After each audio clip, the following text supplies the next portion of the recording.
జూబ్లీహిల్స్ ఎన్నికల ప్రచారానికి మరో 10 రోజుల గడువు కూడా లేదు. దీంతో ముఖ్యంగా కాంగ్రెస్, బీఆర్ఎస్ పార్టీలు అయితే ప్రచారాన్ని తీవ్ర స్థాయిలో హోరెత్తిస్తున్నాయి. ఓవైపు సీఎం రేవంత్ రెడ్డి రోడ్ షోలు నిర్వహిస్తుంటే, మరోవైపు BRS working president KTR road షోలు ప్రారంభించారు. ఈ రోడ్ షోలకు, ఇద్దరు రోడ్ షోలకు కూడా జనం బాగానే వస్తున్నప్పటికీ ఈ ఎన్నికల ఫలితం ఎలా ఉండబోతుందనే ఆసక్తి మాత్రం అందరిలో ఉంది. కేటీఆర్ గారు మనతో ఉన్నారు. కేటీఆర్ గారు, ప్రచారం ప్రారంభమైంది, రోడ్ షో ఇప్పుడే ఒకటి నిర్వహించి వస్తున్నారు. జన స్పందన అయితే బాగానే ఉంది. ఏమైనా గతంతో పోలిస్తే కొంత మీకు ఏమైనా టెన్షన్ ఉందా ఈ ఎన్నికల ప్రచారం, ఎన్నికల ఫలితంపై? ఎన్నికలు ఎప్పుడైనా, సాధారణ ఎన్నికలైనా ఉప ఎన్నికలైనా, మా పార్టీ ఒక ఆర్గనైజ్డ్ పద్ధతిలో పనిచేసే పార్టీ కాబట్టి మాకు ఏదైనా కూడా టెన్షన్ అంటూ ఏముండదు. ఎందుకంటే మా నాయకుడు కేసీఆర్ గారు చాలా ప్రాపర్గా మాకు ఎలక్షనీరింగ్ కానీ లేకపోతే ఎలక్షన్ స్ట్రాటజీస్ కానీ ఎప్పటికప్పుడు దిశానిర్దేశం చేస్తూ ఉంటారు. ఏ రకమైన మెసేజ్ ఇవ్వాలి, ఏ రకమైన సందేశం ఇవ్వాలి ప్రజలకి, ఏ రకంగా ప్రజలకి మనకి ఎందుకు ఓటేయాలి అనేది చెప్పాలి, ఇవన్నీ కూడా ఎప్పటికప్పుడు వారు గైడ్ చేస్తూ ఉంటారు. కాబట్టి మాకు ఏ రకమైన టెన్షన్ కానీ ఇంకోటి కానీ లేదు. బట్ పక్కాగా హైదరాబాద్లో బీఆర్ఎస్ పార్టీకి 2015 నుంచి ఈ రోజు వరకు ఏ సందర్భంలో ఏ ఎన్నికల్లో కూడా ఓటమి తెలియదు మాకు. మీరు చూస్తే అసలు 2 సార్లు కార్పొరేషన్ ఎన్నికలు గెలిచాము. 2018లో, 2023లో కూడా శాసనసభ ఎన్నికలు గెలిచాము. గోపీనాథ్ గారి అకాల మరణం వల్ల వచ్చిన ఈ ఉప ఎన్నికల్లో కూడా డెఫినెట్గా గోపి గారి మీద ఉన్న అభిమానం కానివ్వండి, పార్టీ మీద ఉన్న ప్రేమ కానివ్వండి, అట్లాగే కాంగ్రెస్ పార్టీ చేస్తున్న అరాచక పాలన కానివ్వండి, అన్నిటి వల్ల తప్పకుండా మళ్ళీ ఒకసారి హైదరాబాద్ ప్రజలు, జూబ్లీహిల్స్ ప్రజలు మాకే తప్పకుండా గెలిపిస్తారని నమ్మకం నాకు. అంటే కేటీఆర్ గారు, ఏంటి మీ నమ్మకం ఏంటి? గతంతో కంపేర్ చేస్తే ఈసారి ఖచ్చితంగా కాంగ్రెస్ ఓడిపోతుంది అని పదే పదే చెప్తున్నారు. ఏంటి నమ్మకం? అంటే 2 ఏళ్ల పాలనలో కాంగ్రెస్ చేసిన మంచి ఏంటో ఇంతవరకు ఏ మనిషి కూడా చెప్పలేకపోతున్నారు. వాళ్ళు ఇచ్చిన వాగ్దానాలు 420 అమలు చేసింది ఒక్క ఫ్రీ బస్సు. ఆ ఫ్రీ బస్సు కూడా ఎంత గొప్పదంటే మహిళలకు ఫ్రీ, పురుషుడికి డబుల్ రేటు, ఇంట్లో ఒకవేళ పిల్లోడు ఉంటే, చదువుకున్న పిల్లోడు లేదా అమ్మాయి ఉంటే 25% బస్ పాస్ ఛార్జీలు పెంచారు. కాబట్టి ప్రజలకి కాంగ్రెస్ మోసం స్పష్టంగా అర్థమైంది. వాళ్ళు ఏ ఒక్క వాగ్దానము నిలుపుకోలేదు అని అర్థమైంది. దాంతోపాటు 2 ఏళ్లలో వాగ్దానాలు నిలుపుకోకపోగా తెలంగాణ రాష్ట్రాన్ని ఒక అప్పుల కుప్పగా మార్చారు. 2,30,000 కోట్ల అప్పు చేశారు ఈ 23 నెలల పాలన. అంటే నెలకు 10,000 కోట్ల చొప్పున. వీళ్ళు ఇలాగే కొనసాగితే 6 లక్షల కోట్ల అప్పు చేస్తారు. దాంతోపాటు ప్రతి వ్యాపారం దెబ్బతిన్నది. తెలంగాణలో ఇవాళ ఫలానా సెక్టర్ బాగుంది, ఫలానా మనిషి బాగున్నాడు, ఫలానా వ్యక్తి ఆరోగ్యం, వ్యాపారం బాగుంది అని చెప్పేదానికి లేదు. ఉద్యోగులు అన్హ్యాపీగా ఉన్నారు, రైతులు అన్హ్యాపీగా ఉన్నారు, రిటైర్డ్ ఉద్యోగులు అన్హ్యాపీగా ఉన్నారు, 2 లక్షల ఉద్యోగాలని చెప్పి మోసం చేసినందుకు పిల్లలు అన్హ్యాపీగా ఉన్నారు. ఫలానా వర్గం సంతృప్తిగా ఉంది తెలంగాణలో అని చెప్పేదానికి లేదు. మహిళలు నెలకు 2,500 తులం బంగారం అని, స్కూటీలని, ఇచ్చిన హామీలు అవి నెరవేరకపోవడంతో వాళ్ళు అన్హ్యాపీగా ఉన్నారు. ఒక్క కారణం లేదు కాంగ్రెస్ పార్టీకి ఓటేయడానికి.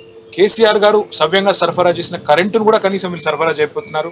మళ్ళీ పవర్ కట్లు, మళ్ళీ జనరేటర్లు, మంచినీళ్ళు సరఫరా చేయలేకపోతున్నారు. గురుకులాలు కేసీఆర్ గారు 1022 గురుకుల పాఠశాలలు పెడితే కనీసం ఆ గురుకులాలు వాటిని కూడా నడపలేకపోతున్నారు. ఒకప్పుడు గురుకులాల నుండి మరి డాక్టర్లు, ఇంజనీర్లు, బ్రహ్మాండంగా ఐఏఎస్ ఆఫీసర్లు వచ్చినారు కేసీఆర్ గారు పెట్టిన గురుకులాల నుంచి. వీరు వాటిని కూడా నడపలేక కనీసం వాటి అద్దె కూడా చెల్లించలేని దుస్థితిలో వెళ్ళున్నారు. ఆ గురుకులాల్లో పిల్లలు చచ్చిపోయే పరిస్థితి వచ్చింది ఈరోజు. అందుకే ఏ వర్గము సంతృప్తిగా లేదు కాబట్టి ముమ్మాటికి కాంగ్రెస్కు గుణపాఠం చెప్తారనేది మనం. అంటే నేను మిమ్మల్ని టెన్షన్ ఎందుకన్నానంటే, ఈ ఎన్నిక ఒకవేళ కాంగ్రెస్ గెలిస్తే బీఆర్ఎస్ ఉనికినే ప్రశ్నార్థకం చేస్తుందని ఒకటి, ఒకవేళ బీఆర్ఎస్ గెలిస్తే రానున్న 3 ఏళ్ళు అంటే స్థానిక ఎన్నికలు కానీ, జిహెచ్ఎంసీ కానీ, ఆ తర్వాత అసెంబ్లీ ఎన్నికలు కానీ, ఇక టీఆర్ఎస్కు తిరిగే ఉండదని ఒకటి, అలాంటి ఒక ఒత్తిడి నాయకుల్లో, అటు కాంగ్రెస్లో ఇటు మీ నాయకుల్లో కూడా కనిపిస్తుంది. లేదండి, అట్లాంటిది ఏమీ లేదు. ఉప ఎన్నికే, సాధారణ ఎన్నికే. ఇప్పుడు మేము గవర్నమెంట్లో ఉన్నప్పుడు కాంగ్రెస్ ఒక్క ఉప ఎన్నికన్నా గెలిచిందా? ఎక్కడన్నా 12 ఉప ఎన్నికలు జరిగితే 10 ఏళ్లలో ఒక్క ఉప ఎన్నిక కూడా కాంగ్రెస్ గెలవలేదు. మేము మాత్రమే గెలవబోతున్నాం. ఎందుకు అంటే మేము గవర్నమెంట్లో ఉన్నప్పుడు ప్రతి ఉప ఎన్నిక గెలిచాము, కానీ అల్టిమేట్గా 2023 సాధారణ ఎన్నికల్లో ఓడిపోయాం. కాబట్టి ఉప ఎన్నిక, సాధారణ ఎన్నిక ఇవన్నీ భిన్నంగా జరుగుతుంటాయి. కానీ ఈ ఉప ఎన్నిక అసాధారణమైన పద్ధతిలో జరగబోతాం. మీరు చూడండి, ఒక సైలెంట్ వేవ్ ఉంది కాంగ్రెస్కు వ్యతిరేకంగా. ఈ సైలెంట్ వేవ్ మమ్మల్ని ఒక అసాధారణమైన మెజారిటీతో గెలిపిస్తుందని నేను నమ్ముతా ఉన్నాను. గతంలో గోపీనాథ్ గారు 16,000తో గెలిచారు. ఈసారి నాకున్న అంచనా అయితే అంతకు మించిన మెజారిటీతో మేము గెలవబోతాం. అంటే కేటీఆర్ గారు, మీరు హైదరాబాద్కి ముఖ్యంగా అంటే తెలంగాణ వ్యాప్తంగా కేసీఆర్ ప్రచారం, కేసీఆర్కు ఉన్న ఇమేజ్ ఒక ఎత్తు అయితే గత అసెంబ్లీలో, హైదరాబాద్ వరకు మాత్రం కేటీఆర్ ఒక బ్రాండ్ అంబాసిడర్ లాగా ఉన్నారు. ఎందుకంటే జిహెచ్ఎంసీలో మీరు సవాల్ చేసి 99 సీట్లు సాధించారు గతంలో. ఆ తర్వాత కూడా రోడ్ షోలు ఇవన్నీ మీకు గ్రేటర్లో సాధారణ విషయం. మీకు నాకు తెలిసి మీకు గల్లీ తెలుసు అనుకుంటా గ్రేటర్ అంతా కూడా, ఎందుకంటే ఇక్కడ పురపాలక శాఖ మంత్రిగా ఉన్నారు, గ్రేటర్ మొత్తం మీ కంట్రోల్లో ఉంది. అయితే కంటోన్మెంట్ ఎన్నిక ఓడిపోయిన తర్వాత ఇప్పుడు జూబ్లీహిల్స్ ఎన్నిక వస్తుంది కాబట్టి ఆ ఒత్తిడి కూడా మీ మీద ఏం లేదా? ఎన్నిక అన్నప్పుడు సహజంగానే రాజకీయ పార్టీలు చేయాల్సిన పని చేస్తాయి. అంటే మేము వెళ్ళి ప్రచారం చేయడము, గట్టిగా ఎఫర్ట్ పెట్టడము, మా కార్యకర్తలు నాయకులు ఇంటింటికి పోయి బతిలాడడం అని చేస్తాం. కానీ ప్రెషర్ అంటూ పెద్దగా ఏం లేదు. ఎందుకంటే అల్టిమేట్గా మీరు ఆలోచిస్తే మేము చేసిన పనులు, మేము చేసిన కార్యక్రమాలు ఇవాళ ప్రజల కళ్ళ ముందు ఉన్నాయి. 10 ఏళ్లలో మేము కట్టిన 42 ఫ్లైఓవర్లు. ఇప్పుడు నేను షేక్పేటలో రోడ్ షో చేశాను. వెనకాలనే మేము కట్టిన ఫ్లైఓవర్ హైదరాబాద్లోనే 2వ లాంగెస్ట్ ఫ్లైఓవర్ మనం కట్టింది. సో ఇది కట్టింది ఎవరు? ప్రజలకు తెలుసు. అదొకటే కాదు, 42 ఫ్లైఓవర్లు కట్టాం, 36 ఎస్టీపీలు కట్టాం. డ్రింకింగ్ వాటర్ గోదావరి నుంచి, కృష్ణ నుంచి ప్రజలకు గతంలో సరఫరా సరిగ్గా లేకపోతే అప్పుడు ఆనాడు పీజేఆర్ గారు ఉన్నప్పుడు ప్రతి సందర్భంలో జలమండలి ముందు ధర్నాలు అయ్యేది ప్రతి ఎండాకాలం. ఈరోజు ఆ పరిస్థితి లేదు. బ్రహ్మాండంగా 20,000 లీటర్ల వరకు ఫ్రీ వాటర్ ఇచ్చాం. కానీ కాంగ్రెస్ వచ్చి ఏం చేస్తున్నది? కరెంటు కేసీఆర్ గారు బాగా చేస్తే మళ్ళీ కరెంటు కట్లు తెచ్చింది.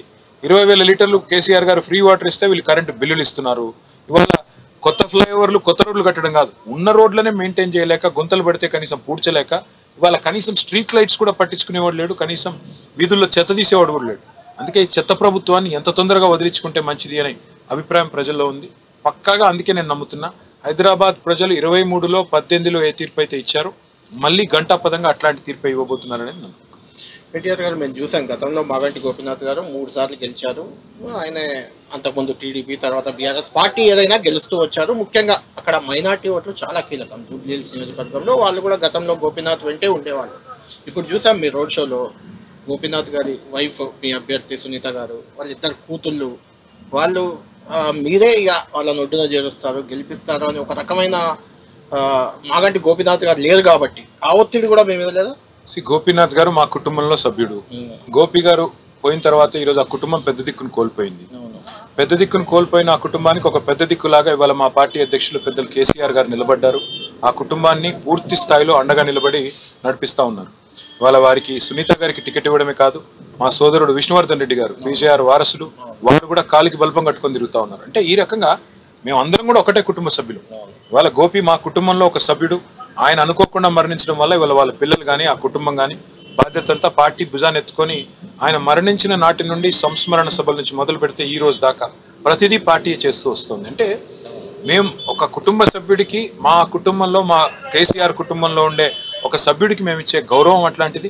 కాబట్టి సహజంగానే ఆ కుటుంబంలో పెద్ద దిక్కును కోల్పోయిన కుటుంబానికి అండగా ఉండాలన్న ఆలోచనతో అందరం సమిష్టిగా పనిచేస్తున్నాము. ముమ్మాటికి ప్రజల మీద అందరికంటే ఎక్కువ ఈ జూబ్లీహిల్స్ అనేది పెద్ద కుటుంబం. గోపీనాథ్ గారికి సంబంధించినంత వరకు జూబ్లీహిల్స్ కూడా ఆయన కుటుంబంగా భావించి 11 ఏళ్ళుగా వాళ్ళకి సేవ చేశారు. కాబట్టి నాకు విశ్వాసం ఉంది, మైనారిటీ, మెజారిటీ అందరూ కూడా ఈ ఎన్నికల్లో కాంగ్రెస్ అరాచక పాలనకు, అట్లాగే 2 ఏళ్ల కాంగ్రెస్ అరాచక పాలనకు, 10 ఏళ్ల అభివృద్ధి కేసీఆర్ గారి పరిపాలనలో జరిగిన దానికి మధ్యన జరుగుతున్న వ్యత్యాసాన్ని, తేడాను గమనించి మమ్మల్ని గెలిపిస్తారని విశ్వాసం నాకు. మీరు విష్ణు గారు అన్నారు కాబట్టి విష్ణు గారి కామెంట్ ఒకటి ఈ మధ్య విన్నాను, నేను బతికుందని రోజులు జూబ్లీహిల్స్లో కాంగ్రెస్ని గెలవనివ్వదు అన్నారు ఆయన. అలాంటి వాతావరణం ఉందంటారా జూబ్లీహిల్స్లో? విష్ణువర్ధన్ రెడ్డి గారికి ఆ పార్టీలో పీజేఆర్ వారసుడికి చేసిన అవమానం, పీజేఆర్ గారికి చేసిన అవమానం వారి కళ్ళ ముందు ఇంకా మెదులుతుంది. కాబట్టి వారికి కొంత ఆవేశంలోనో ఉద్వేగంలోనో మాట అని అంటారు. ఒకటి మాత్రం పక్కా బ్రదర్, కాంగ్రెస్ పరిస్థితి ఏంటంటే ఇవాళ ఏ ఒక్క నాయకుడికి కూడా హైదరాబాద్లో పట్టున్న నాయకుడు, ప్రజాభిమానం ఉన్న నాయకుడు ఒక్కరు కూడా లేరు. పైరవీలు చేసే వాళ్ళు ఉన్నారు, పైసలు సంపాదించే వాళ్ళు ఉన్నారు, ముఖ్యమంత్రి గారికి మస్కా కొట్టి ఆయన చుట్టూ తిరిగే వాళ్ళు ఉన్నారు తప్ప ప్రజల చుట్టూ తిరిగి ప్రజల సమస్యలు పరిష్కరించే నాయకుడు ఒక్కరు కూడా లేరు. ఇవాళ 14 మంది మంత్రుల్ని ఒక ఆడబిడ్డను ఓడించడానికి ముఖ్యమంత్రి గారు ఇన్ఛార్జ్గా పెట్టినారు. 14 మంది మంత్రులు. నేను అడుగుతా ఉన్నా, ఈ ఒక్క సీటు మీద ఇంత పంతం ఎందుకు ముఖ్యమంత్రికి? ఎందుకంటే ఆయనకు తెలుసు హైదరాబాదులో వాళ్ళకి ఇక్కడ పట్టు లేదు, హైదరాబాదులో కార్యకర్తలు లేరు, హైదరాబాద్ ప్రజలకి మీకు ఓటేయడానికి కారణమే లేదు. అందుకే తిమ్మిని బమ్మిని చేసి, దొంగ ఓట్లు రాయించి, ఏదైనా చేసి, రిగ్గింగ్ చేసి అయినా సరే గెలవాలి, లేదా డబ్బులు పంచైనా సరే గెలవాలని చెప్పి మొత్తం సర్వశక్తులు ఒడ్డి ఎవరన్నా ఉప ఎన్నికల్లో ముఖ్యమంత్రి వారం రోజులు తిరుగుతారండి? కేసీఆర్ గారు ఉన్నప్పుడు 12 ఉప ఎన్నికలు వస్తే ఆయన కొన్నిట్లో అసలు ప్రచారానికే పోలేదు. దుబ్బాకలో, హుజూరాబాద్లో ప్రచారానికే పోలేదు. మిగతా చోట్ల వస్తే కూడా 1 గంట సేపు ప్రచారం చేసి వెళ్ళిపోయారు. ఈయన కాళ్ళకి బల్పం కట్టుకొని తిరుగుతున్నాడు. ఒక ఆయన మంత్రి చేసినాడు నిన్ననే ఉప ఎన్నిక కోసం. ఇంకోటి నిన్న మొన్న పాపం యూసుఫ్ గూడాలో ఆ త్యాగరాయ గాన సభలో అప్పుడప్పుడు సన్మానాలు జరుగుతుంటాయి.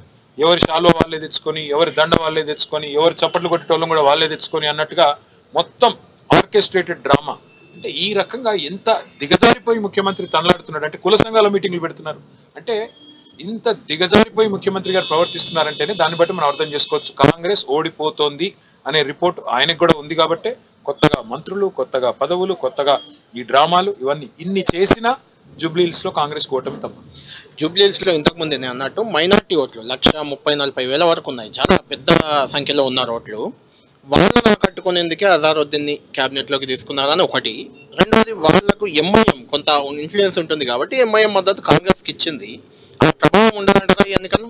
ఎంత ప్రభావం ఉంటుందో మీరు చూస్తారు 14 నాడు. ఎందుకంటే మా విశ్వాసం ఏంటంటే ప్రజలుగా ఓట్లేస్తారు. ఇవాళ అల్టిమేట్గా మైనారిటీ అయినా మెజారిటీ అయినా ఎవరికి ఏం వచ్చింది ప్రభుత్వంలో? సరే మైనారిటీ అనుకుందాం, 4,000 కోట్ల బడ్జెట్ పెడతామన్నారు. ఆ 4,000 కోట్ల బడ్జెట్కి అదనంగా 1,000 కోట్లతో ఏవో స్కీములు తెస్తామన్నారు. 4,000 కోట్లు కాదు, 400 కోట్లు ఇచ్చారా? కనీసం ఖర్చు పెట్టారా? 10%. ఇంత మోసం చేసిన తర్వాత మైనారిటీలు ఎందుకు కొట్టేస్తారు? మైనారిటీ సబ్ ప్లాన్ అన్నారు. ఇప్పుడు మా ఒత్తిడి వల్ల, బీఆర్ఎస్ ఒత్తిడి వల్ల మేము రిపీటెడ్గా ఒక మైనారిటీ మంత్రి లేడు, ఎమ్మెల్యే లేడు, ఎమ్మెల్సీ లేడంటే నిన్న హడావుడిగా ఈరోజు అజారుద్దీన్ గారిని మంత్రి చేశారు. నేను అడుగుతా ఉన్నా, అజారుద్దీన్ గారిని మంత్రి చేశారు, ఎమ్మెల్సీ ఎట్లా చేస్తారు? ఆయన మొత్తం ఇప్పటికే ఆయన త్రిశంకు స్వర్గంలో ఇరుక్కుపోయి ఉన్నాడు. నాకు తెలిసి ఇది మరొకసారి మైనారిటీలను మోసం చేయడానికి టెంపరీగా మినిస్ట్రీ ఇచ్చారు ఆయనకి. ఎలక్షన్ తర్వాత తీసేస్తారేమో, నాకైతే అది కూడా డౌట్. ఎందుకంటే రేవంత్ రెడ్డి గారు ఏదైనా చేస్తాడు. అజారుద్దీన్ గారి మంత్రివర్గంలో కూడా దాదాపుగా నాకు తెలిసినంత వరకు ఆయన తాత్కాలికంగానే ఉంటాడేమో నేను అనుకుంటాను. అంటే కేటీఆర్ గారు హైదరాబాద్ డెవలప్మెంట్ మేమే చేశామని మీరు చెప్తున్నారు, అయితే జూబ్లీహిల్స్ చూస్తే నేను చెప్పడం కాదు, ప్రజలు చెప్పారు. ఇప్పుడు మీరు చూస్తే 21 సీటు కూడా కాంగ్రెస్కి ఇవ్వకుండా 18లో 23లో గెలిపించారు అంటేనే బీఆర్ఎస్ పార్టీని. దాన్ని బట్టి మీరు అర్థం చేసుకోవచ్చు.